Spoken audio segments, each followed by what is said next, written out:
Any question from yesterday?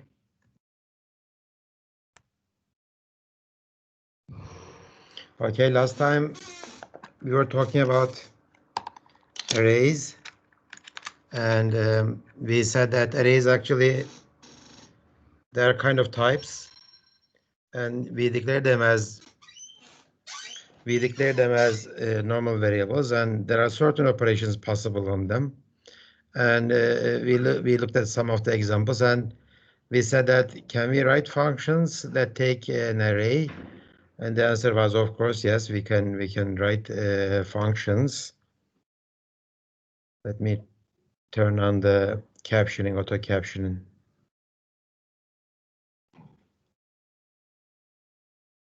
Okay.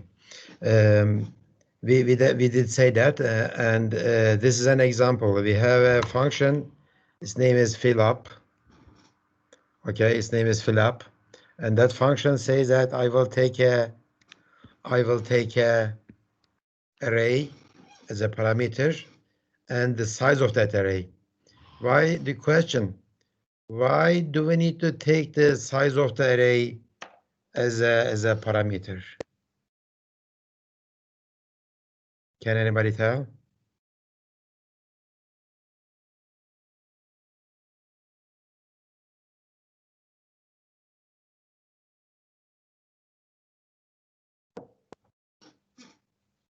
Why do we take the size? Why do we take? Because we don't know the array, where the array ends. Exactly. Exactly. This one, this int a square bracket, it only takes the starting position of the array. With the arrays, the a is just the starting position of the array. It doesn't include information about the number of elements reserved for that array. Size, we have to take it from outside. Okay, from whoever calls me, he or she has to tell me that okay, I want know that the size of your array is this much. Okay, and as Mohammed says, if you don't take the size and if you use the wrong size, then we might end up producing a segmentation fault. Not always. Many times it is using garbage space, but it's a bad thing. So with the arrays, if you are sending an array to a function, always send the array size too. So that's the rule. So this is the fillup function. Fillup function says that, okay, enter size numbers. Okay, enter this many numbers, and in a loop I just do this. Okay, and the last array used as index uses size -1 is a stupid printout statement. Okay, so this is how you write functions that takes arrays as parameters, and if you are taking it, that's a rule, C rule, always get size of the array with the array starting address. Okay, so this is how you call it. Fillup. Score is the array, number of scores is 5, and send 5 as the size. Okay, would it be okay if I do this? Instead of sending 5, how about if I send 3? Would this be okay?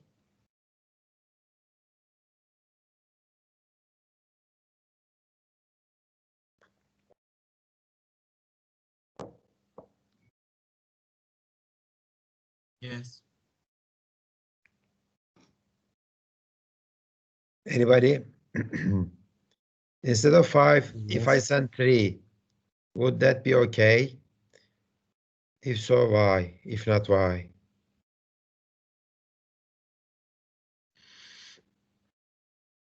Okay, if nobody's...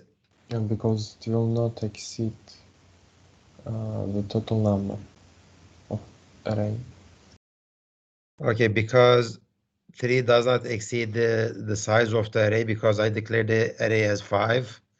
So if I say it is 3, it will use only the first 3 elements of the array. It will not use the last 2. That's okay. the space is mine. If I like, I wouldn't use it. So this would be okay. This would be okay in terms of program running. But if I do something like stupid this, then that's going to be a problem, right? That's going to be a problem. This is not good. Okay, if you send 10, that means that you reserve some space for 5 integers, but you're trying to use 10. Okay, good. And in fact, actually, this is, I mean, instead of doing this, we usually write stuff like, I am going to get an integer pointer, right? So this is exactly the same. You don't have to say it like that, okay? So integer pointer is the array name. You might say that this is clearer. Yeah, that's true. But C programmers, C++ programmers, they are familiar with the pointer stuff. So they immediately know that with this one and that one, this is an array. Okay. So it kind of became standard. Okay, good. So when you say actually, if I have a array declaration, you are saying three things. You are saying that A is the name of my array, okay, and it's going to be an integer array, and there will be 10 integers. So in my memory, there will be 10 integers like that. Okay, A is the name of the array, but actually A is a pointer that shows the address of the starting position of the array, and 10 is the number of elements in that array. Okay, so when I send this A to a function, all I am sending is just the value of A, which is the starting address of the array. Okay, so I am not sending anything about the size of the array. This function knows that it is receiving an integer pointer, so if it's an array, then it must be an integer array. It knows the starting address, but it doesn't know how many elements can I fit in that array. Okay, that's why I need to send the size like 10. Okay, it doesn't know about the size. Good. Okay, I will not talk about this because you know most of this stuff from your C courses. Sometimes when you do this, okay, okay, this fill-up function is supposed to modify the array. Okay, this fill-up function is supposed to modify the array. How about a function like this? Void show array. If I say I am going to send you an integer array with size, okay, this is supposed to show the contents of the array on the screen, but I know that this is not going to modify the array, and I don't want it to modify the array. In that case, I put a const modifier at the beginning of my parameter definition. Okay, so this show array is not going to modify my array. If I do it by mistake, okay, the compiler will stop me. For fill-up, I cannot put a const at the beginning. Why? Because the job of the purpose of fill-up is to fill up the array, is to modify the array. Okay, good. And then okay, we said this const parameter modifier. Can a function return an array? Yes, of course. I mean, all it needs to do is, like a function f, if it takes a integer array like this, along with its size, it may return a new array, right? Like this, or another array, or the same array, doesn't matter. If I return a pointer to something, then in that case, I might be returning a array. So we are going to look at this problem later in chapter 10 when we look at the pointers in more detail. Okay, so I'm going to show you a few examples of arrays, and some of them maybe I will skip because I like to start the new chapter, structs and the classes. And from this point on, I think everything that I'm going to show you, you already know from the C programming course. Okay, so let's look at this example. Fill array. There is a function named fill array. This fill array, say that I will take an array, its size, okay, and I will ask the user, to enter integers from the keyboard, and I will fill this array. But I don't have to fill the whole array, okay? Whatever its size is, I don't have to fill the whole array. I will fill only a certain number of them, and as long as that number is smaller than size, I should be fine. That's why it has this number used. It's going to fill the array, and it's going to tell me that, okay, I filled the array, but I used only this many number, okay, this many elements. Okay, that's the fill array function. The second one is compute average. It says that I promise I will not modify your array. You're gonna give me the array, and you are gonna give me the number of elements in that array, okay? And I will compute the average of all those integers, and I will return it as a double. And show difference says that, again, I am not going to modify your array. I will take all the numbers of that array, and I will show you the difference between each number of the whole array. Okay, three functions, and there is a const int definition here. I don't like this one. We don't like constants in C++, in object-oriented programming languages. Even they are constants. I mean, nobody can modify them. I mean, if modifiable global is a bad thing, is a very, very bad thing. Okay, variable global variable is a bad thing. Constant globals are not likable either. Okay, I don't like this. You don't need something like that. I mean, we could have done it locally. I mean, this could have been a part of the main function. Okay, let's look at without looking at the implementations of these functions, let's look at the main function. Main function says that, okay, see this max number scores. I am not going to use this max number scores other than the main function.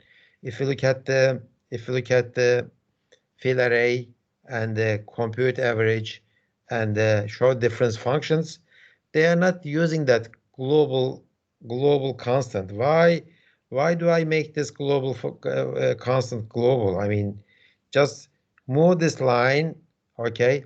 Move this line to line 18, okay? So let me fix this issue, okay? I am moving this line. This is line 18.5 now, okay? So I fixed that problem. Okay, so let's look at the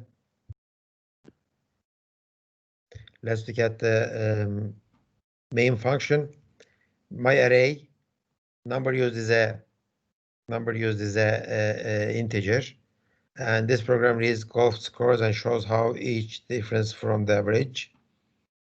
And I call fill array. I ask the user to enter some scores, and then I send the array to show difference. What happened to compute average? Compute average is called from show difference function. Okay, so my structure is like this. My main function calls fill array, and main function calls show difference, and show difference calls compute average. Something like that, okay? This is the call hierarchy. Okay, this is the call hierarchy. Of course, I am talking about the user-defined functions here. So there is nothing much interesting here. And in fact, there is nothing much interesting in the other functions either. Okay, it asks the user to enter some scores, and you should end your scores with a negative number. Okay, the user enters the numbers.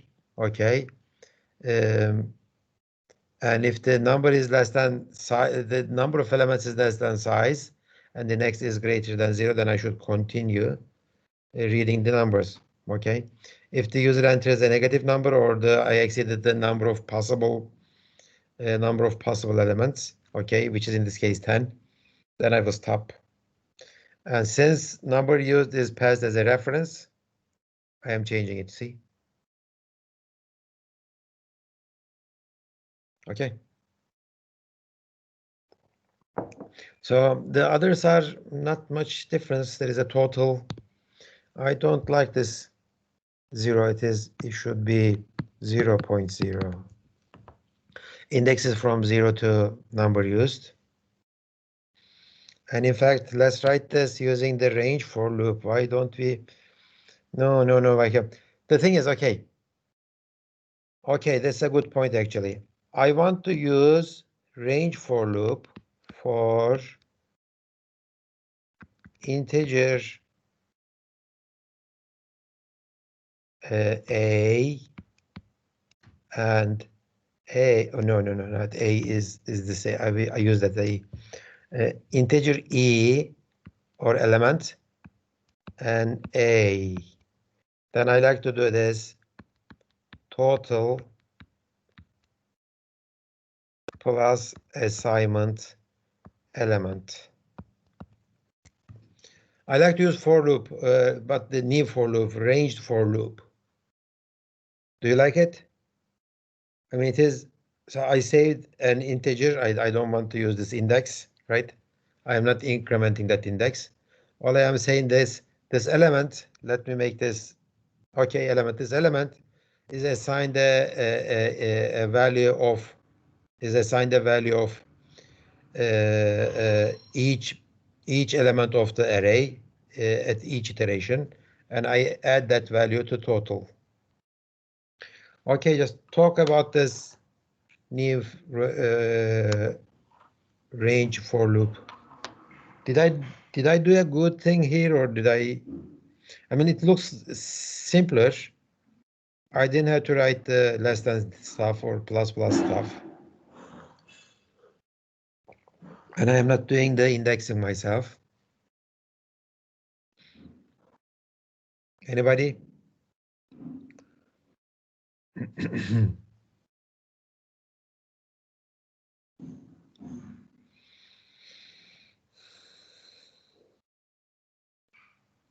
Okay, we have 60 people. That means that I will pick somebody from the list. Let's look at the A's. Aslıhan Engin. Okay. Aslıhan, tell me your view about this range for loop. Is it going to work? If it works, is it going to give me the correct results? What do you think?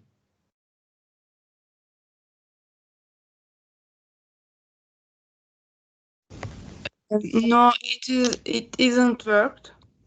It will not work, you are saying. Okay.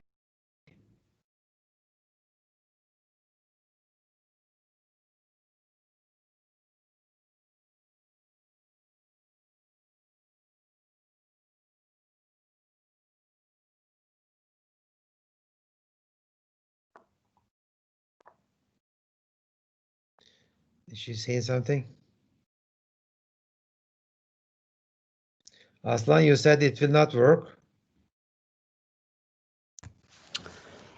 Because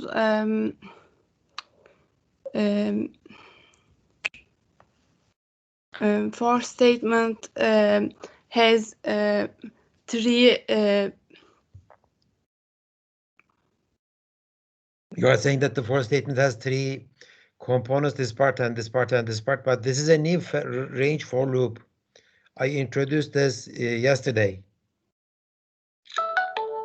Range for loop yesterday, remember? Yes. So I am writing a range for loop. Where is my range for loop? Do you guys remember where it was? Can I find it with the Okay, maybe I do it this way. Range for loop. Where is my range for loop? Yeah, here it is. Remember this one? Yes. So what I'm saying is that why don't I use this notation? There is an array, and this range for loop will iterate over the elements of this array, and it will print them out, right, one by one. So I like to use the same idea here. Instead of writing the loop like that, I am writing my loop this way: integer el element, and it will iterate over this array, and each time I will add this number to the total. And the answer is correct. You know it will not work, but it is not because the for loop has 3 parts. Teacher, where is the border in this loop? Where was the border for that loop? Where was the... Okay. Where is the border for this one?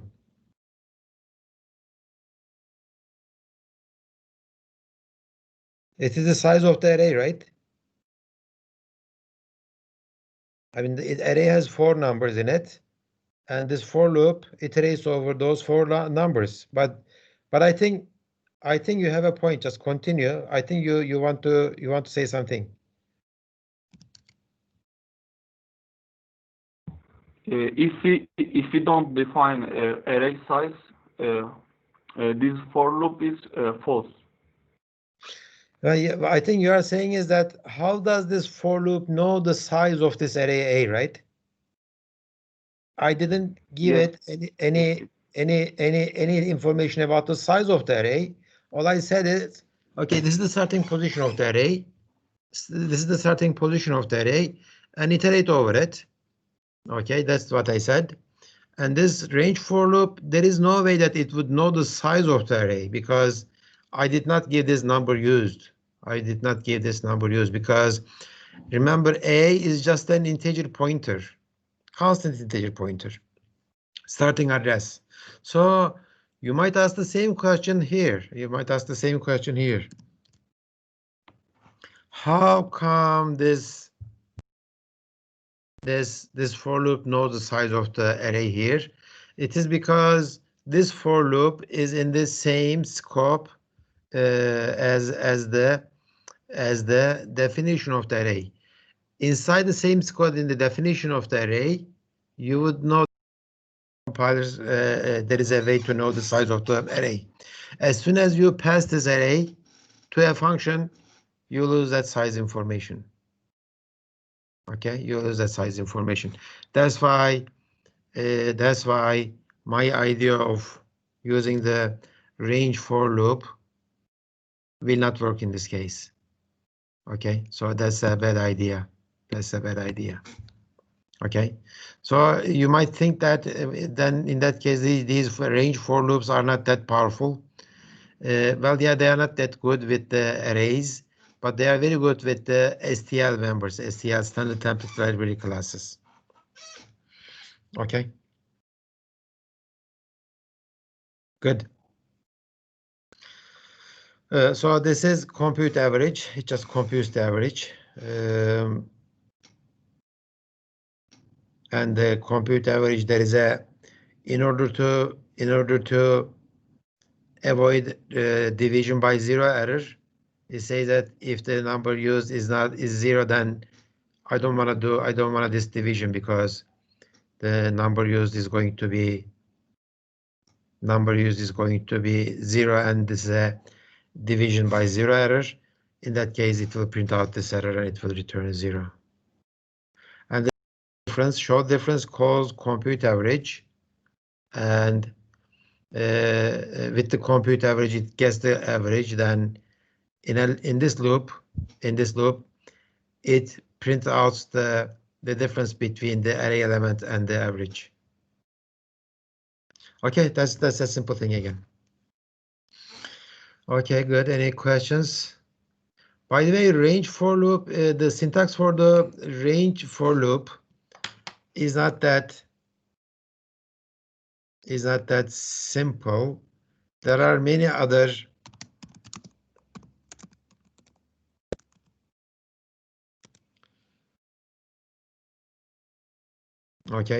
there are many other uses of range for loop, and there are many parameters. You may give two AND values, range declaration and range expression, and as you see, you could use the auto in there too, but I like to show you. So you might say the beginning is this and ending is this, etc. kind of implementations.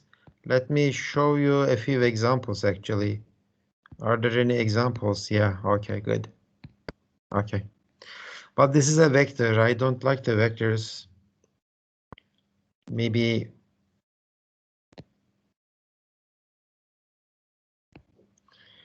no, this is not a good example. You may use starting and ending positions for your range-based for loops, and it is possible. I mean, you might say that if I use the range for loop for the whole array only, that's a very big limitation, but it is possible to specify the elements.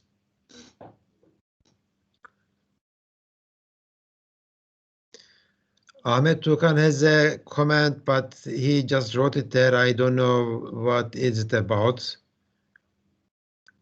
If we use the second one, I don't know which one it is.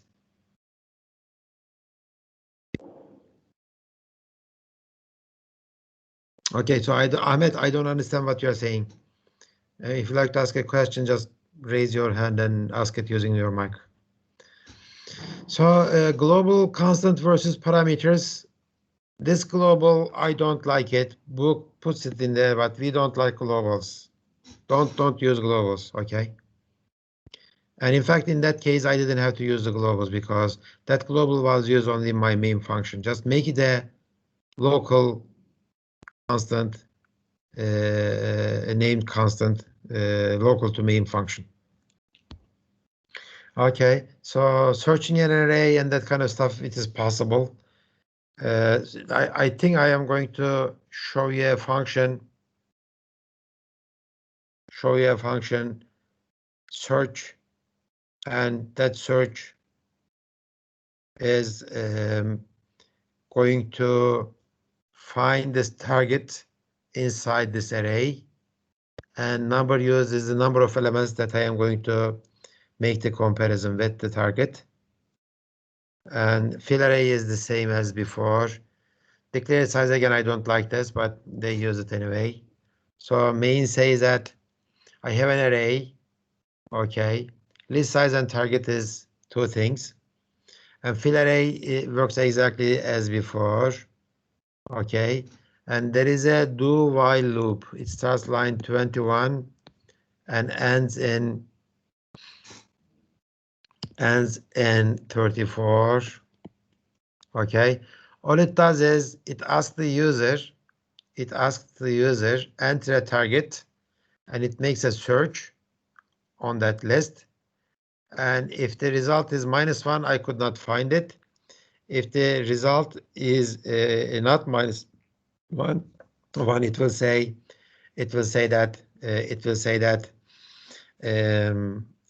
that I found your result. It is here. So this is the function. We all know that. Let's look at the search. Search is here. Search. So Ahmet Tukan.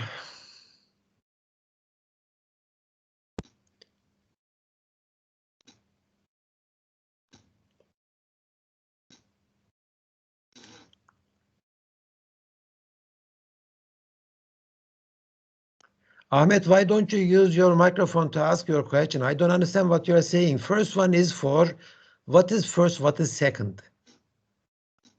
First one is for I, and second one for I was talking about difference between them.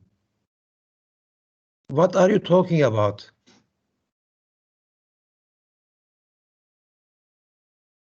Guys, I mean, if you are asking a yes or no questions, maybe you can use the chat window, but I mean, I don't understand. I don't have to parse your sentences. You are asking your question while I am talking, and when I see your question and I can't use my micro, sorry, it doesn't that important. Well, why can't you use your microphone? Fix your problem, whatever it is, and ask your question. Are you asking the difference between the classical for loops and the range-based for loop?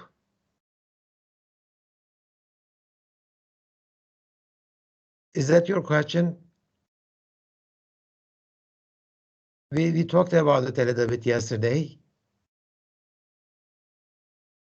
Anyway, guys, this doesn't work. Don't type your question if it is like this. I mean, I thought it's a question. Okay, this written word is not a very easy word to live with. Okay, if you have a question, just ask. I mean, is A and B equal? Then I can say yes or no. That's okay. But if you are going to do, I was trying to see if there is a question.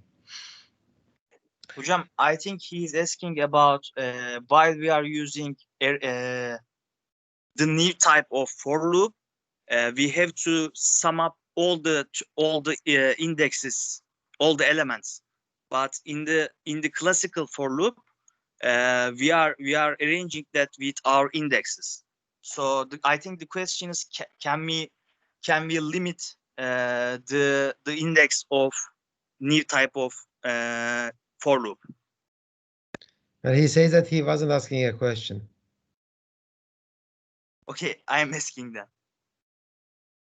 So and if that is your question, then I tried to answer it. I said that range-based for loop could be used with ranges, beginning and ending, as like this, okay? But the example that I found, it all uses only the STL kind of stuff. Okay, it doesn't use the regular arrays. But the notation is there. And when we come to the STL, I will show you how we use them. So this range-based for loop is actually mostly intended for STL-based containers, not for these kind of arrays. Okay, so it is as flexible and as powerful as the classical for loop. For now, let's use it to cover all the elements of an array from beginning to the end. Okay. Okay, thank you. Okay, so search is like that. Search says that, okay, index is 0, found is false. There is a while loop and while loop. Oh, okay, this indentation is wrong. It should be indented like that. Okay.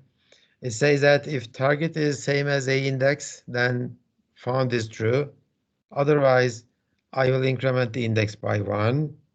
There's a while loop. Okay. And if found is true, then this while loop will be terminated. I will end it. And there are two ways to end this while loop. One is found is true. Okay.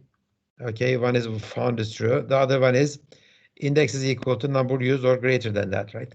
So I have a loop that compares all the elements one by one. If it finds it, then it just says that okay. For loop ended either by found is true or the index is out of index. I will return the index, otherwise I will return -1. Okay, so this is a very simple search, very simple search. Okay, there is another program, there is another example in the book that does the selection sort algorithm. Selection sort algorithm. The selection sort algorithm, what kind of search did you, what kind of sort did you learn? Yes, last year? Bubble sort. Bubble sort. Bubble sort, how does the bubble sort work? Bubble sort does this, right? It compares this one and this one. If this one is less than the other one, then I will move it up and I compare this one and that one. Then I will compare this one and that one, like that, right? Or order maybe the other way. Okay. Start from the bottom. Since this is a bubble sort, I will start from the bottom. Compare the last one with the previous one, then previous one with the previous one. And if the element is smaller, then it just bubbles it up. Okay, so it's like bubbles are moving up in the water, or sometimes people call it sinking sort. You just throw a stone in the water and it's just sinking downwards. Okay, so but this is selection sort. Selection sort does this.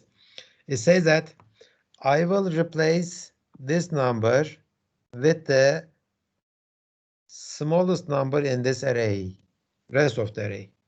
Okay, so I will replace it with the smallest number. So what do?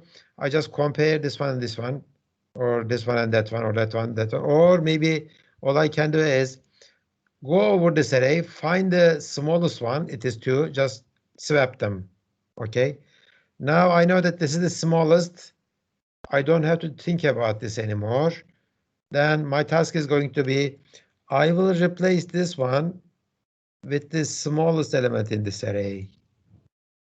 And I found the smallest one, it is 4, and I replace them. Okay. And it goes like that. Okay, it goes like that. So every time you find the smallest of the remaining of the elements. Okay, smallest of the remaining of the elements. And its name is sort. Again, fill array is there. Let's look at this sort function and let's be done with it.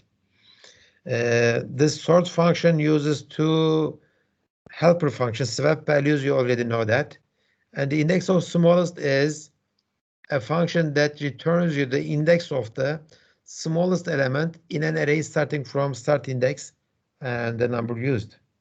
Okay, so it doesn't search the whole array. It searches the array starting from the start index.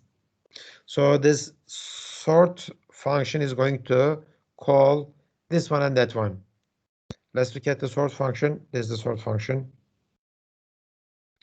Index of next smallest. Okay. For loop is from 0 to number used, -1. So it says that find the smallest integer in this array starting at index. At the beginning, it's going to be 0. Okay, it's starting from 0. So it will find at the beginning, it will find the smallest element in this array. Okay, it will find it.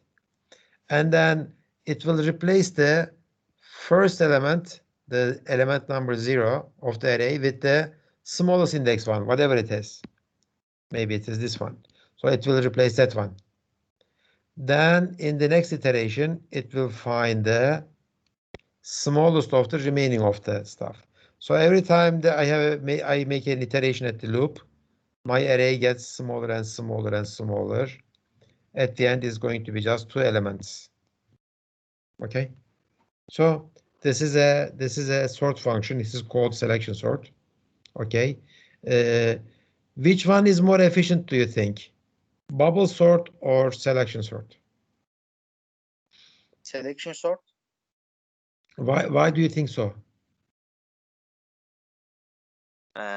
I think it's because of we are doing all the elements for many times in the bubble sort, but in selection sort we are just doing it for the Array, for the no? minimum, yeah, for the minimum elements. But I mean, in bubble sort, when you do the bubble sort, in your first iteration, you compare this and this and that and that, and when you reach the top of the array, okay, you know that you have the smallest element at the top. When you do the second iteration, you don't compare the second one, the top element, because you know that it is the smallest.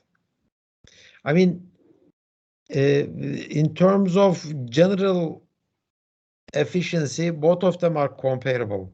Both of them are same class sorting algorithms. I wouldn't say one of them is. I wouldn't say one of them is. One of them is one, but it also could be very, very fast. What kind of case is that? Let's look at this case. Let's say my array is like this. My array is 1, 7, 10, 13, 18, 20, and 30. Okay. If you do the bubble sorting, if you compare all of these elements, you will see that everybody's in place. You are not switching anybody. You are not swapping anybody, right? In your first pass, you realize that your array is sorted, so you don't have to continue, right? So in your first pass, once you compare all of your elements, just once, you realize that you did not change the position of anybody, then you don't have to continue, just stop. Bubble sort might be more efficient in that case, but it's a very rare case. So you would say that why do I have to sort an already sorted array? But sometimes it happens. It's almost sorted. If it is almost sorted, a 2 pass will be enough. Okay, you know what I mean? So, but generally these two sort methods are kind of the same in terms of efficiency. But hocam, if Yes.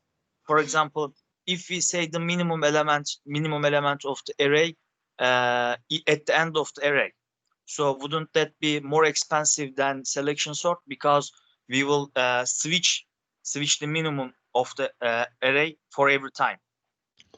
If it is at the bottom, then you switch it with all the comparisons. Yeah, it would come to the top. That's true. But then you are done, right? You are saying that if your array is inversely sorted, right? Is that what you are saying? Yeah, if your array is like, yeah, 90, 50, 10, and 5, and you are trying to sort it decreasing, yeah, you are gonna do lots of swapping in this case. You are gonna do lots of swapping in this case. Yes, that's true. Okay, so it has some advantages and disadvantages. This one makes, how many times switching this one makes a swap? A number of element times, but this index, calculating this index of smallest is expensive. Every time I need to, where is my index of smallest? Index of smallest is here. Okay, so every time I find that index, I just, instead of doing the switching, I do this minimum thing. This is my minimum index, this is my minimum value, right? And that would be your problem in that case. Anyway, I mean, these two sort methods are nice methods, but they are not very efficient. There are more efficient ways of sorting stuff.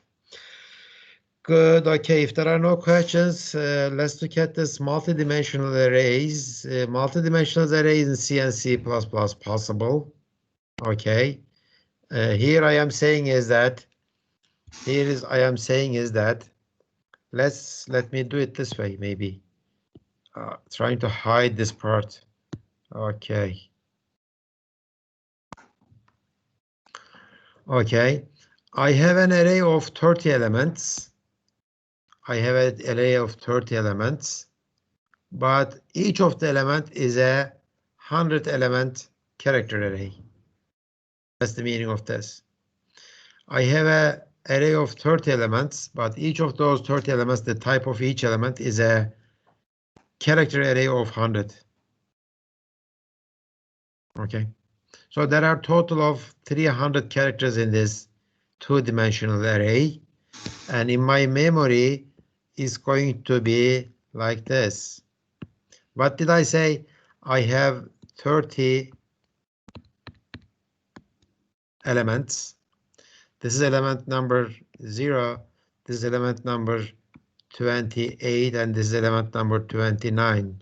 Each of those elements are,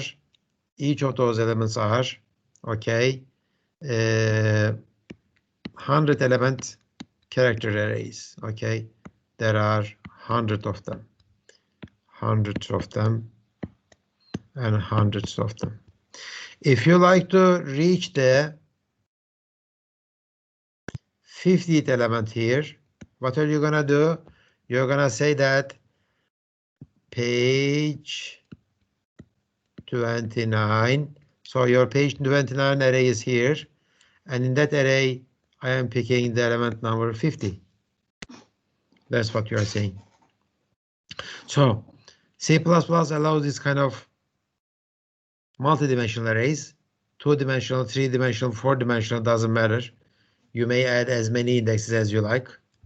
And the idea works this way. The idea works this way. And typically you don't do it more than 2, but it is possible to have multidimensional arrays of that kind. Okay, good. So the issue with C and C++ is how do I pass this array to a function? When you pass this array to a function, you need to use a notation like that. It kind of looks weird, and there is an explanation for it. You would say that I am going to send you an array. The size of each array element is 100 characters, and the number of elements inside that array is size dimension 1. In that case, I am going to send 30, right? I am going to send 30. Why do I have to do this? Because I have to do this because if I don't do this, inside this function, there is no way I can calculate this indexing. Remember, if I have an integer array A10, how would I calculate A3, the position of A3? I would say A plus, okay, 3, okay. What is the meaning of this A plus 3? What is the size, what is the type of A? Integer pointer. So I will add 3 times size of integer amount to this pointer. That's the meaning of it. It knows the size of the integer, right? And plus 3 means that 3 times size of integer. Okay, that's what I know. How about this case? When I say P, okay, 7, 2. P plus 7, but what am I going to multiply this 7 with? This P is not a character array.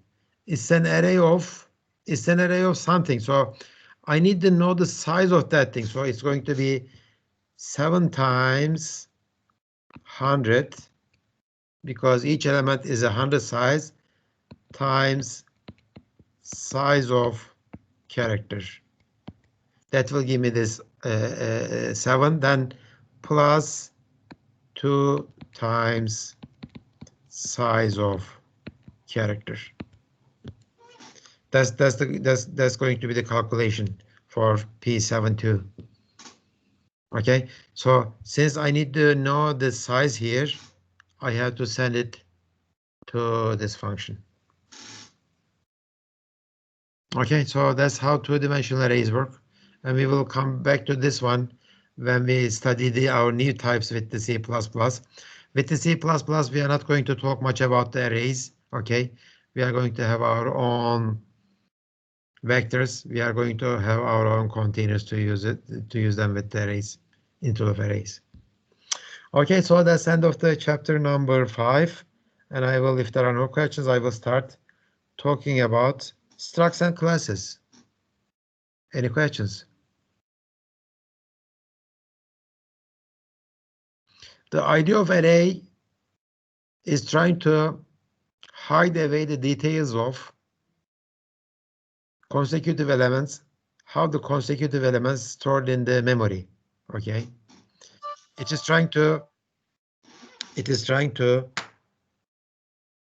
oh, I am out of this space. Let me erase some stuff. This one, I think I did all of them. Okay, good. They should be good enough. Okay, the idea of array is to hide away all the details of how the consecutive elements are stored and accessed in the memory. Okay, but C and C++ are not very successful at it. Why? Because you need to know about this detail to be able to use a two-dimensional array. You need to know about the size of the array to send it to a function. Okay, so C and C++ don't do a good job of hiding the details of how the arrays are stored in the memory. Okay, so as a customer, you need to know the details of how the arrays work. C++ says that I'm going to change it. I will give you a new type named vector. It's an integer vector. When you say an integer vector, let's say v and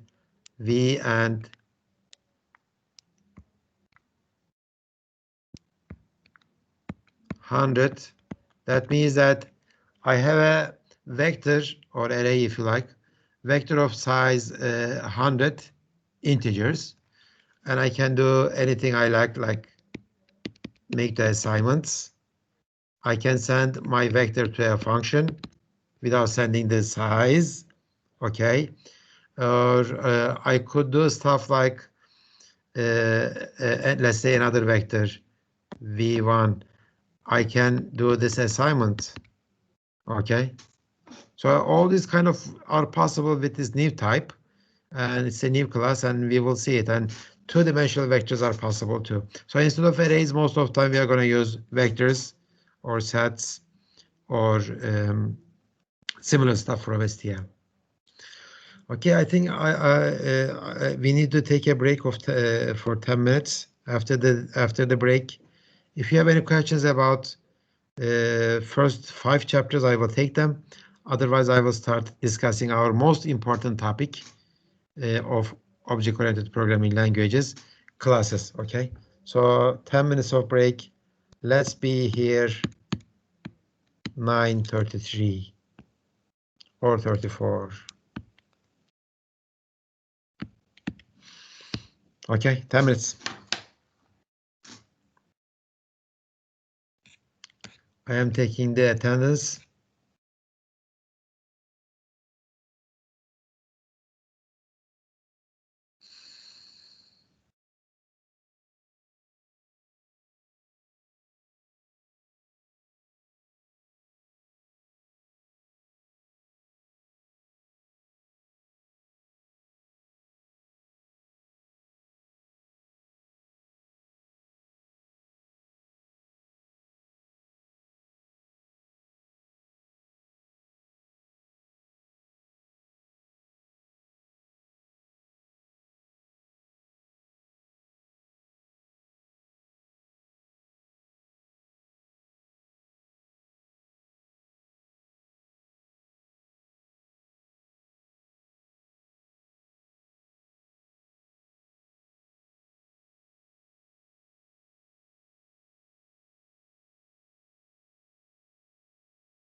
Okay, are there any questions? Any questions? Okay, if there are no questions, let me start talking about this.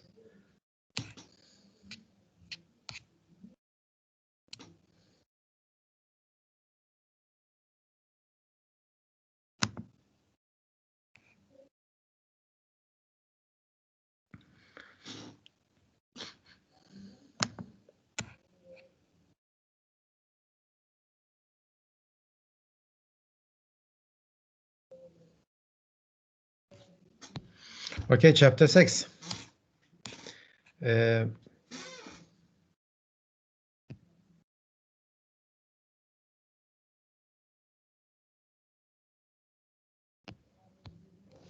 Structures and classes. That's what we are going to do with this chapter. First, structures. You know that structures, how they work. There is a very slight difference between C and C++ in terms of how we use structures. I will talk about it. And then I will introduce the idea of classes. Classes are not that different than structures, actually, in terms of syntax. But the idea-wise, the idea is so different because it is the fundamental building block of the object-oriented programming languages. Okay, so last time we said that when I started talking about arrays were our aggregate data types. What do we mean by aggregate? It is a grouping of some data.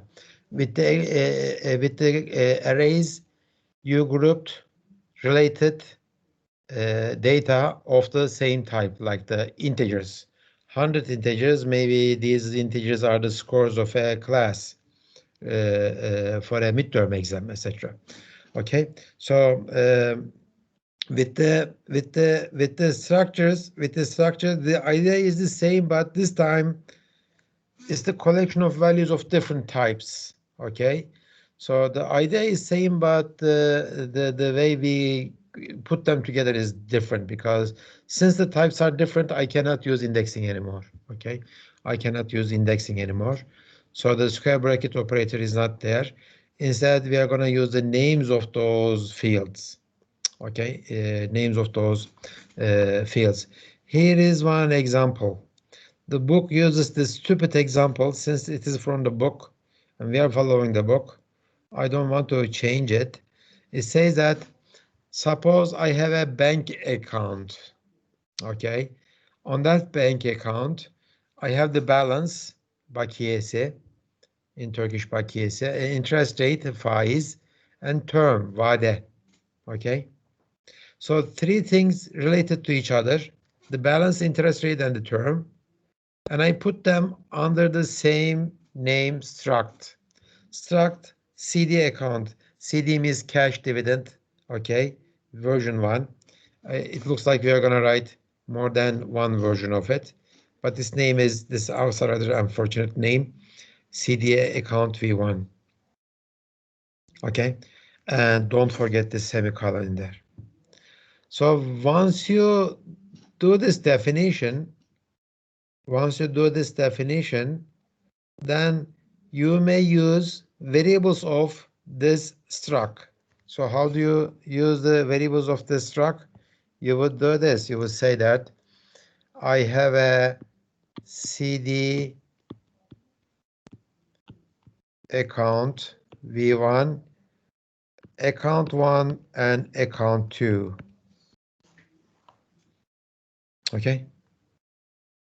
Account 1, account 2. So I have two of them now. I have two variables of this CD account. It is very similar to defining two integers, integer I1 and integer I2. It is very similar. Okay, and when you do this CD account V1, okay, objects of it or the variables of it, you may use them in proper ways. What do you do with an integer? You would do, for example, you would do an assignment. I1 guess the value of I2. I can do that. And with the struct element, with the struct variables, I can do that too. No problem. So both of them are okay. Both of them are okay. Or there are some things that you could do with an integer. You could do I2 guess the value of, or you could say I2 plus 7, right? It's an operator. Can I say this A1 plus 7? No. This is okay. This is not okay. But with the A1, I can do other stuff like this one, right? Balance.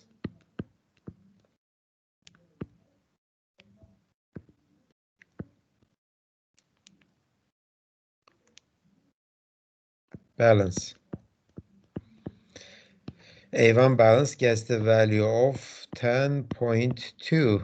Okay, and this is fine. So there are certain operations available with the objects of these structs, and these operations are usually assignment operators and this member access operator, dot operator. Of course, I know this is valid. I know that this is valid for A1. How about this one? A2 dot balance. Of course, this is not, right? So the dot operator doesn't work for the integers. It works for the struct objects only. Okay. So somebody is asking a question. Okay, Mohammed Bedir, is there type def in C++ file defined? Yes, there is type def. You may use it, but I am introducing structs just to make a comparison between the classes. After this chapter, you will never see the name of struct again. So we are not going to use. Yeah, it is possible, Mohammed, to use type def, but we are not going to use the type def structs. Can we set default value to a struct member? Yeah, okay, yes, sure, yeah. Oh, no. You mean here? Let's keep these kind of discussions after I introduce classes, because yeah, that's possible, Brock, but I don't wanna discuss the structs, the mechanism of structs in C++ so much, because I like to spend that time with the classes, because as I said, classes are types of structs, and we are gonna answer all of those questions, exactly the same questions, and when I start talking about classes. Okay, so I am trying to make a comparison between, I mean, since you know the structs, I like to switch from structs to classes later, and we'll talk about this in the classes.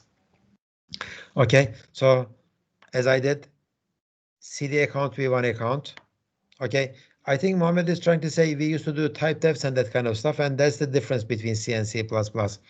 Once you do this, CD account v1 becomes a new type. You don't have to do the type def. Okay, you don't have to do the type def.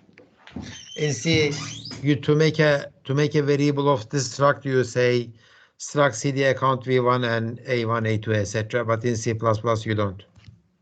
In C++ you don't. Okay. Good. And the elements of it can be accessed using this. Let's go to an example and let's see it. Our includes struct is a C++ keyword. I have 3 members of it. Okay, 3 members of it. And there is a function get data returns a void, and it takes a CD account v1 object as a reference. This might look a little bit confusing. Well, I mean, if it is a little bit confusing, then compare it with this. It looks like it is taking an integer reference. It is just taking a CD account v1 object as a reference. The mechanism is the same, and this is just a declaration. Okay. And our main, what does get data do? Get data, it says that the balance interest rate and the term have been given values that the user entered at the keyboard. So I will ask the user to enter some values from the keyboard, 3 values, balance interest rate and term, and I will put them inside this the account, that one. Since I like it to be returned from the function, I am doing this with a reference. Okay. In fact, let's look at the implementation of it. Implementation says that, okay, I get this, enter the account balance. The account, okay, the dot operator, we did not use the dot operator before in this class. Of course, you have used it in C, and the dot operator and the dot operator. Account balance, okay, interest rate and term. These are all valid, and I am doing the C in and C out statements. Okay, so this is get data. When we come to main, inside main, I made a declaration of a CAD account v1 object and get data. Then I have rate fraction, okay, and interest, 2 temporary variables. It looks like I am going to calculate the amount of money produced out of this interest. Account interest rate over 100. Okay, interest rate looks like it is between, it's a number between higher than 0. Okay, I divide it by 100. Then I multiply account balance with the rate fraction, and I multiply it with account term. Account term is, I think, term is in terms of months, so I divide it by 12, so it looks like the rate fraction is for the yearly interest. And I do this calculation, and I calculate the balance to be, new balance to be old balance plus the interest, faiz. Okay, so this is some interest calculation, faiz hesaplaması. And then after that, I do some formatting, and I print the term, and I print the new balance. Okay, so this is a very simple program that uses the struct mechanism. Atakan has a question. He says, since we get the account with reference, shouldn't we use when we reach the data? Of course not, Atakan. No, you are confused about pointers. This is not a pointer. As I said, this is no different than, remember how swap values worked? Remember swap values? Let's write the swap values again. Double swap values, it takes an integer I1, another integer I2, okay, integer temp gets the value of I1 gets the value of I2, and I2 is the value of temp. Did we use any pointers in there? No. So it's a reference is, we say that this I1 becomes a reference to the caller's parameter, caller's argument. Okay, it is not a pointer. Gökbey has a comment, maybe. The ampersand was not the address of, it was called by reference. Yeah. Okay. So this will happen. I mean, what Atakan knew the answer actually. And as soon as Gökbey has written it, or I started talking about it, he realized that he forgot about it. And this is going to happen a lot to many of you, to all of you. C++ is not a very complicated language, especially if you know C. But there are many new stuff, and there are many details. And from time to time about it, you are not going to learn about those details by listening to me, okay? Listening is good, okay? You are making an introduction to the new field. Yes, good. But learning happens when you do the practice. I bet Atakan did not write many functions that takes a reference. When you see it, you recognize it, okay? But when you try to write it, you cannot write it because you didn't do any practice. So the practice solves everything. Listening to the classes is nice, reading the book is nice, doing the homework is not, but if you don't do any practice, if you don't test stuff yourself from the book, or if you don't ask yourself questions and try to get the answer from the compiler, then you will not learn it. When the time comes, when I ask you a question during the midterm, you will get so much confused, you will not recognize everything, okay? It will come to you as a new stuff. What is the meaning of this ampersand here? I don't understand, okay? So this will happen a lot, that's normal. So the solution is, the cure is, always do practice, always try to write the same thing. So, for example, this one that uses the struct with a COBI reference, just open up a new empty project, empty C++ program, okay, and try to write it yourself, just to see if you can do it, okay, and you will see that you are missing some stuff in there. Okay, so this is the, I didn't say anything new about the structs yet, okay. All we did was to use this previously learned COBI reference with the structs, and that was it, and the rest is the same as C. Okay, this semicolon is important here, because if you forget about it, you will get some not that meaningful error messages. What is the meaning of that semicolon? Semicolon is this. Let's say I have a struct. I am sure you did this rational kind of stuff. Rational has two integers, right? Integer numerator, denominator. Okay. This is the end of rational. If you don't put a semicolon there, you may say, okay, I have two variables of this rational struct. So this part is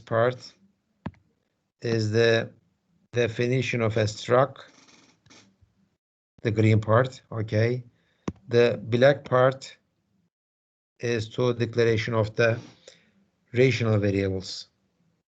The meaning of semicolon is, the meaning of, let me put this outside, okay, the black part.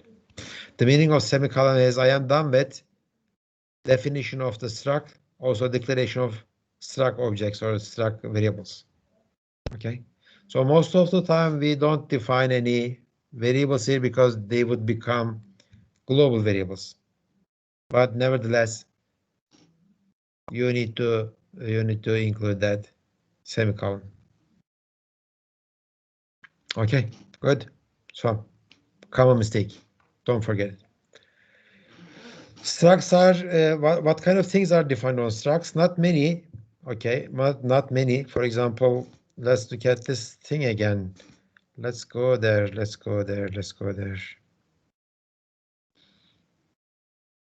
Okay, so in this example, I have A1 and A2.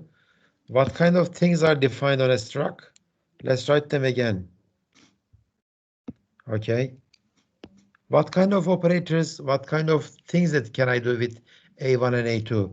I said that A1, the dot operator, cout A1 dot balance is possible. So dot operator is there. What else? A1 assignment A2, it is defined. Can you think of any other operators defined on structs? Other things that can be done? Is this possible? A1 comparison A2? Is this possible?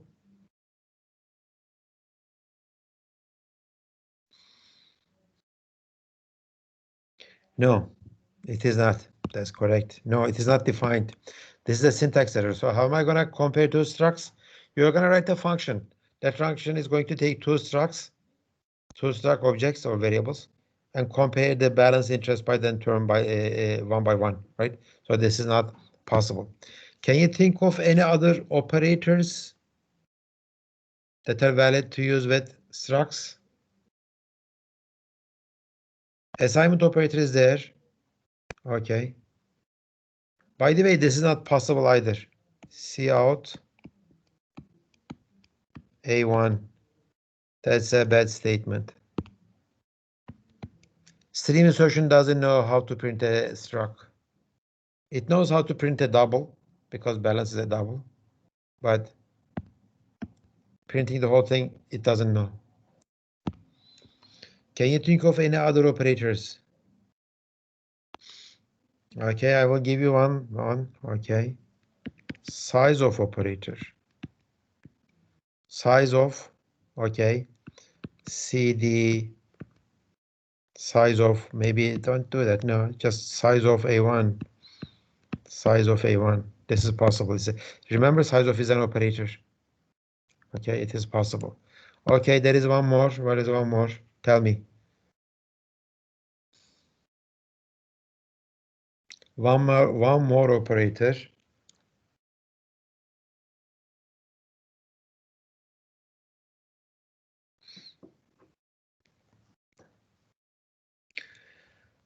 Hint. Yes, Enes. And the arrow operator, Nejat. Nejat, it is not exactly that, but what Enis and Nejat are saying are related. Let's look at what Enis says. Enis says that this is possible. CD account V1 pointer account pointer AP gets the value of address of A1, right? So the address of operator works with the struct objects. When I have this AP, then I can say stuff like AP arrow balance.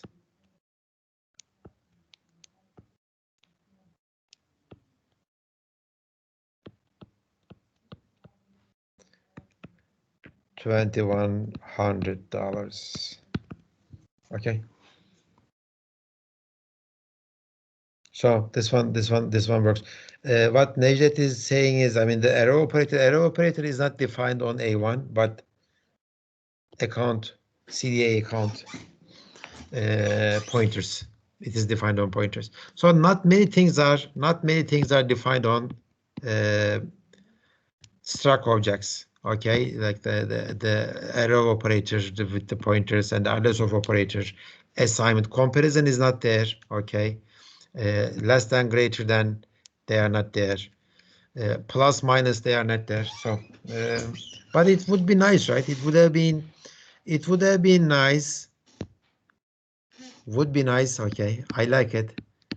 Would be nice if I could say if the money in A1 is less than A2, then do Cout A1. If I could say that, that would have been very nice, right? That would have been very nice. I'm just comparing two accounts, to two bank accounts. One of them is less than the other one. Then I'm printing one out, or comparison, or doing that kind of stuff. Or maybe this would be even nicer. I will do A2 plus A1. Okay. Add the accounts together and assign it back to A1. Plus operator. That would be very nice. That would be very nice. Okay, good. Good. Okay, so why did I say that? Because object-oriented programming and classes, when I introduce classes, these kind of things will be possible now. Okay, good. So assigning classes works. And how does what is the meaning of that assignment? The meaning of assignment is copy the balance of A2 to balance of A1, copy the interest of A2 to interest of A1, and copy the term of A2 to A1. That's the meaning of assignment. The meanings of others are already there. Okay, good. So again, we are talking about structs and we are talking about this aggregate stuff. Struct assignment works. Okay, and you may send your structs to functions by call by value or call by reference. I have a function f, okay, returns a void cd account v1. It might take it with a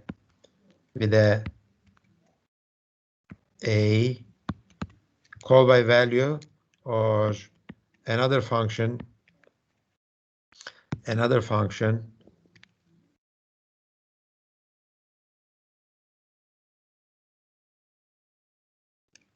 What's this? That's funny. Okay. Another function, let's say its name is G. It will take ampersand here. Okay. You know, my ampersands are problematic, but you know that by now. Okay. It takes it by a reference. Okay. And another one maybe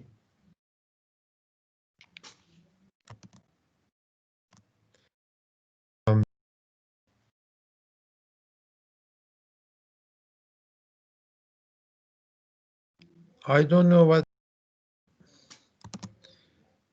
do that now. I think this is copying something somewhere else. Another one, maybe I will just type it. Void h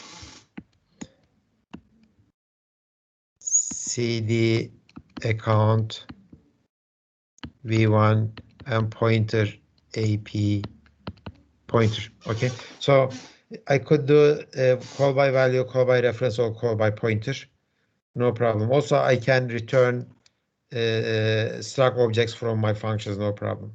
Okay. Since structs are not just single booleans or doubles or that kind of stuff, they are not simple. They are aggregate types. Okay. When I make a function call with a call by value struct, it has some problems. What kind of problem do I have? There is a copying going on. You copy your argument to your parameter. Okay. Since structs are large, copying becomes expensive. That's why when we send a struct to a function, we don't do call by value. We do call by reference. Okay. Or we send its pointer. So these two things are preferable. In C++, usually we do this. We send, instead of sending the copy of it, we send the original using call by reference. And with that, we avoid the cost of copying argument to a parameter. But with the copying, with the call by reference, there is this problem of accidental change. For in that case, we would say that, okay, why don't I send this as const? If I send it as a const reference, then I do two things. I prevent copying of the parameter. Also, I prevent accidental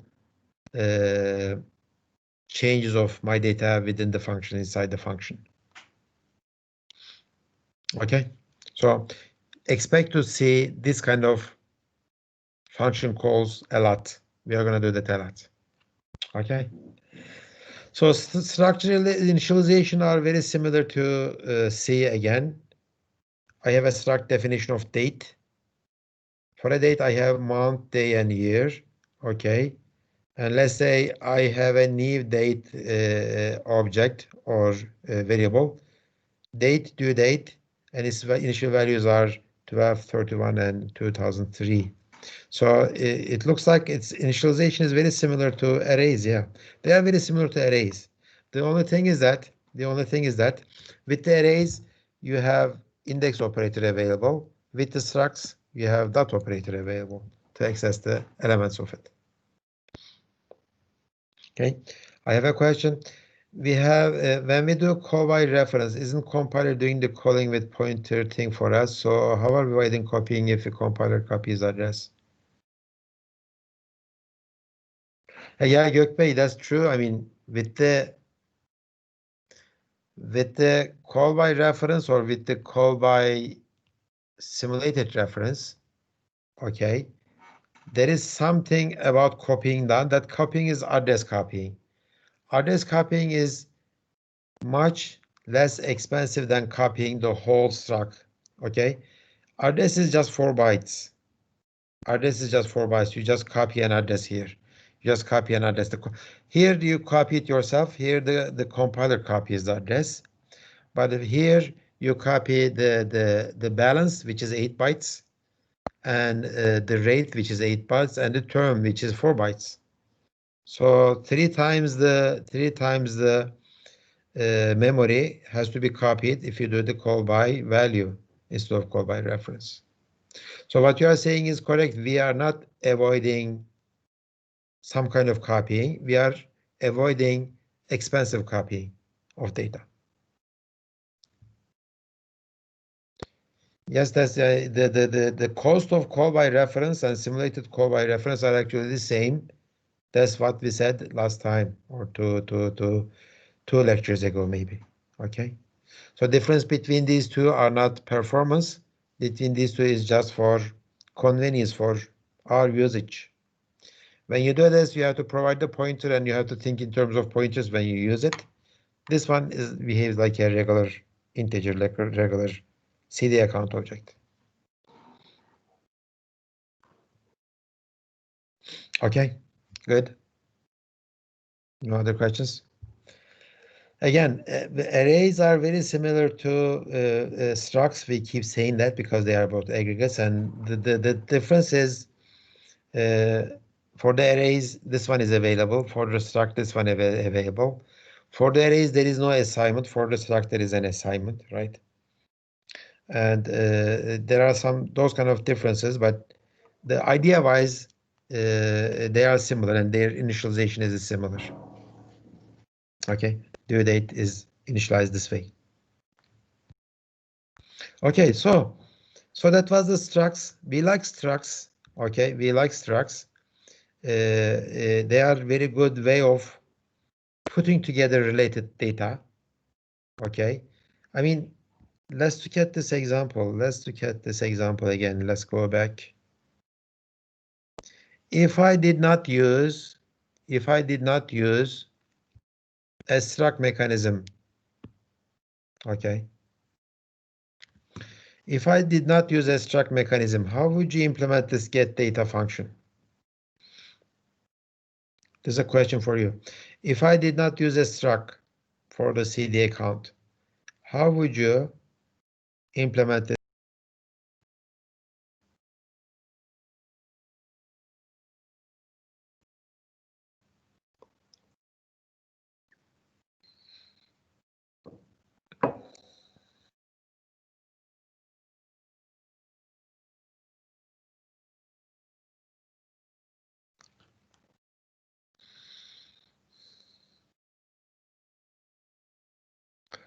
Yunus Emre, instead of telling me, okay, he said that basically I would write a function with 3 parameters and 3 references, and Hüseyin Ömer is doing the same thing. Hüseyin Ömer, no, what you are doing is not correct, okay? Because you are sending your data using call by value. They all have to be call by references, and they are all doubles. 2 of them are double, 1 of them is a integer. Okay, so what Yunus Emre is saying, and basically the same idea Hüseyin Ömer is saying, we would just send call by references, 3 of them. So put all the related stuff in our parameter list. So make the parameter list a little bit crowded. Later, let's say if I like to add a new field to my name, the customer name. Okay, if I do that, this get data function will not change, at least the declaration will not change at all, right? But if you use what Yunus Emre is saying, then I have to change my get data function too, because I need to add one more parameter. So using structs makes it easy for us to make these kind of related stuff, put into the same capsule, okay? Same capsule, okay, and encapsulate it.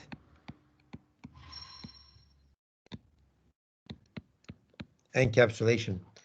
I encapsulate all of my related data into the same structure, and whenever I needed it, I do it for the assignment, I do it for parameter passing, or even I can do stuff like this.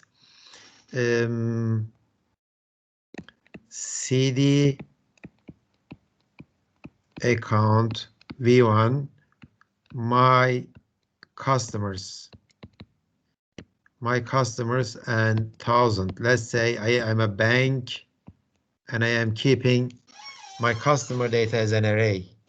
So each of the array elements is a CD account object or CD account struct, right? Variable. So this is so convenient for me. So that was the idea. That was the idea for the structs.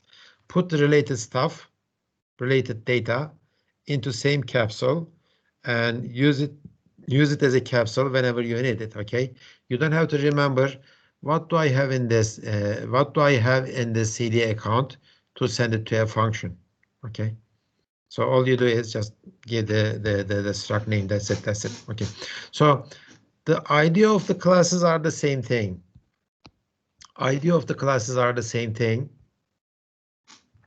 Okay, they only say that why don't we use, again, I have a struct, okay, struct rational right here. For the rationals, I have one, okay, part A and part B. Okay, that means I am going to do this A over B thing, right? Rational. And this would have been a nice struct for me to represent a rational number. But the classes say that why don't we add functions to this struct, related functions. These are related data and we are going to add related functions. What would be the function? The function would be just this, void print function. So that this will be the idea. So if I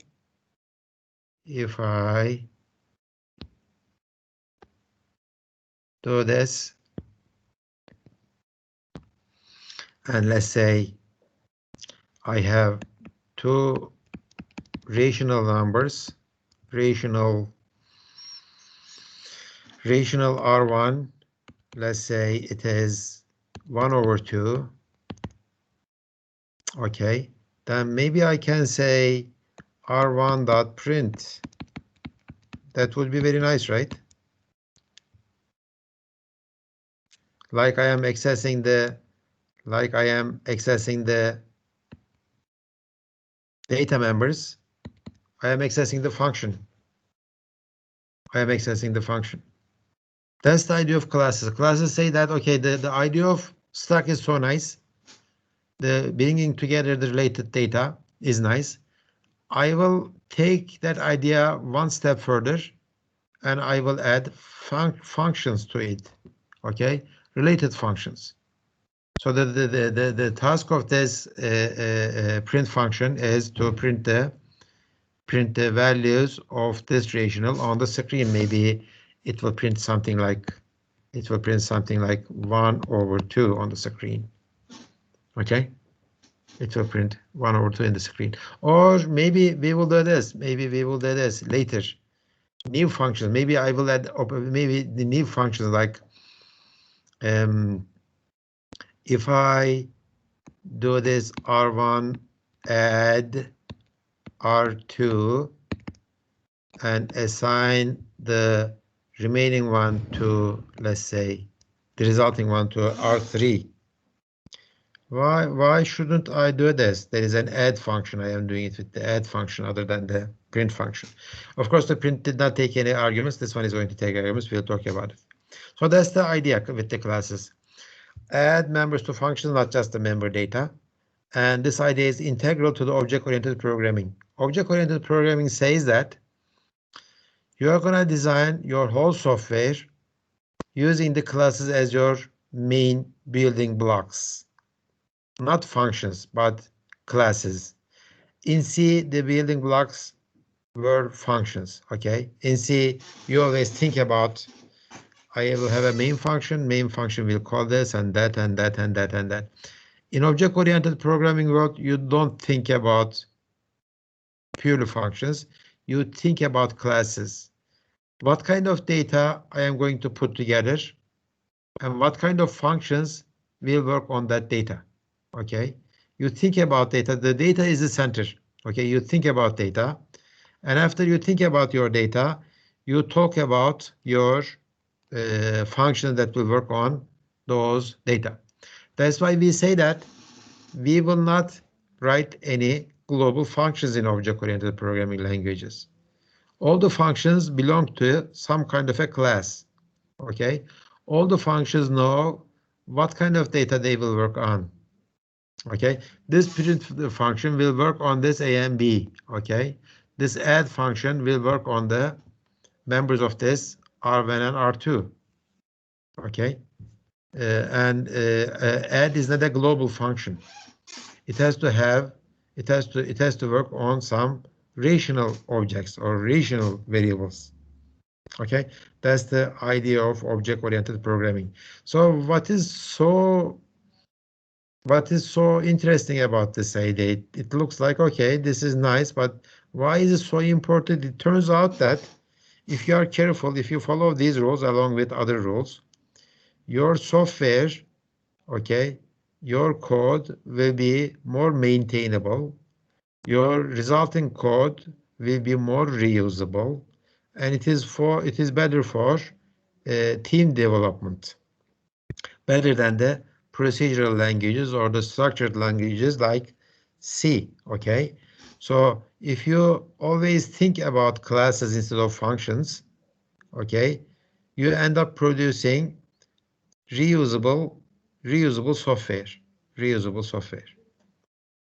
Okay, that's the idea, and you're gonna see many examples of this idea in this semester, and I hope that you will believe me, and you will believe 40 years of object-oriented programming history that, yeah, this is a better idea than the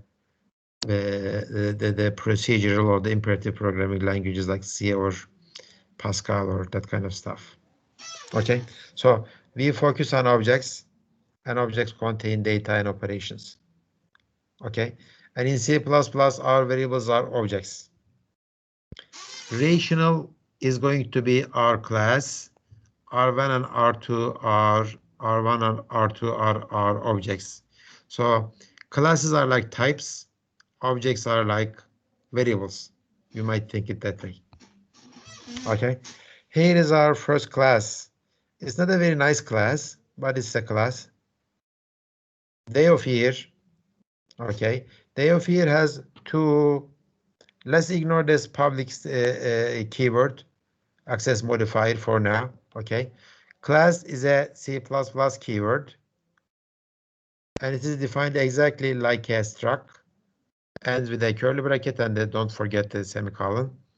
Okay, the name of my class is day of year. Inside day of year, I have month and day. For example, I will say that, okay, 4 month is 4 and 23 is a day, so 23 Nisan, okay, to represent April 23rd. Okay, and I have one function that works on this data output, that works on this data. Okay, so inside the class definition, I only say that I will have 2 data members and 1 function member of this class. Okay, I did not declare any objects of this class yet. Okay, I did not. So this class definition doesn't take up any space in memory because I didn't do any objects yet. Okay, so this is how you do the objects of the class. Day of year today and birthday, 2 day of year objects, 2 day of year objects, and in them they have 2 members, day and month, and there is a function available for me to use it. Let's see if I can find the, okay, good. Class instead of struct, and here, forget about public now, we will talk about it. Month, day. As a customer of this class, let's use it. Day of year, today, birthday. Okay, so let me draw you the memory. This is my memory. Okay, when I started running my main function, 2 objects. One is today, the other one is birthday. Inside today, there are 2 fields. One is month and one is day. Inside birthday again, there is month and day. You might ask, how about the function? The function is not in the object because functions are common to all the objects of the class.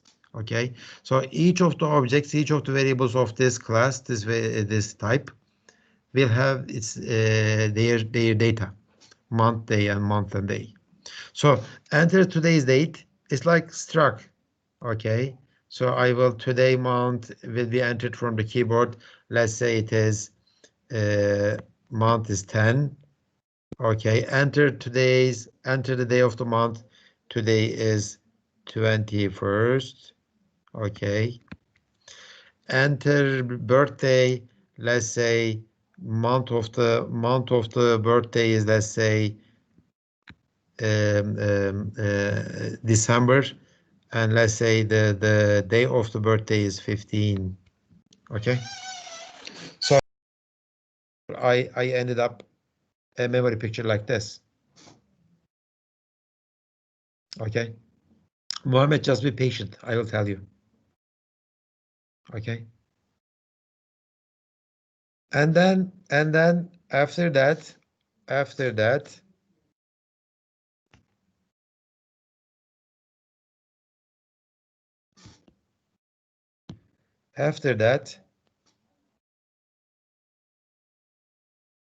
I run this line number 25 and 26. 25 prints out the today's data, and output becomes today's data. Then I call today.output.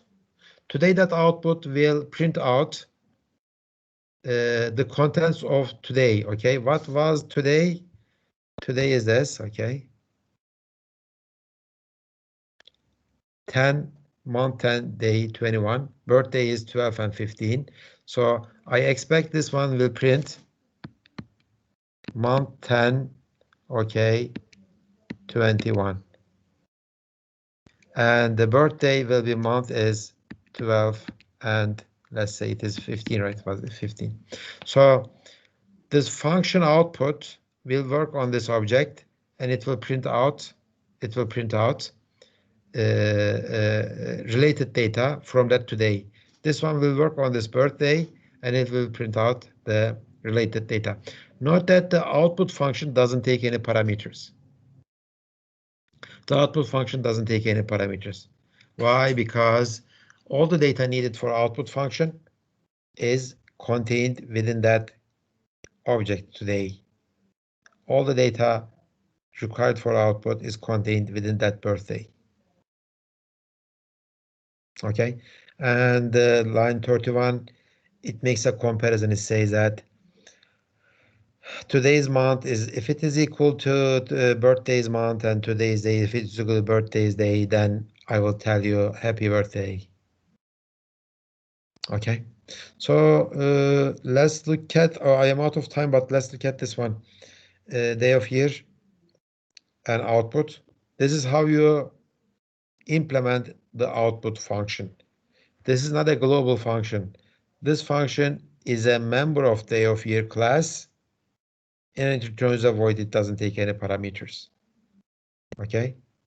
Remember how I call this output? I call this output on today. So when the output works, remember my picture here. This one. Let me copy this and let me paste it here. I don't know what's going on. Where is this red stuff coming from? It is the one that, oh, I think I couldn't erase the previous ones. Let me try to erase this red stuff. It is difficult. No, I am not. No, doesn't work.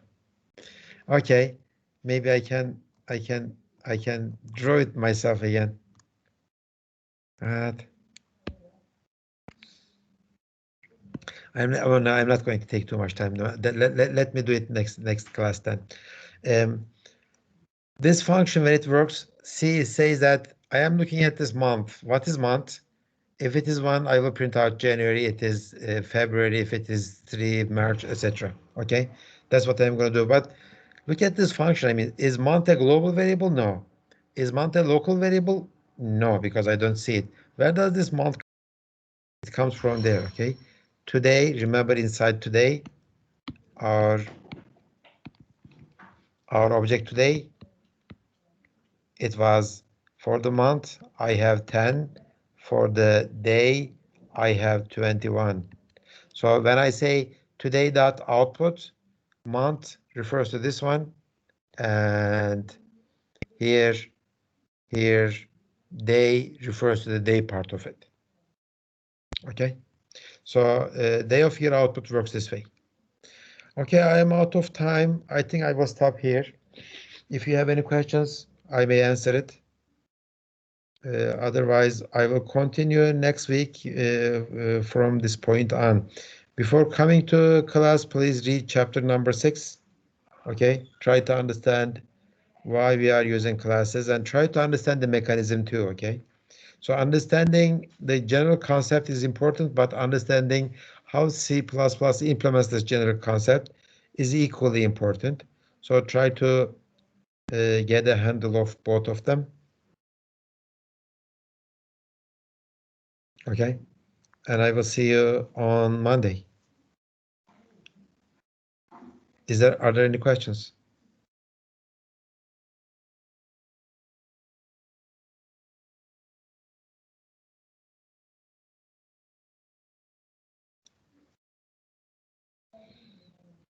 Okay, if there are no questions, then see you on Monday.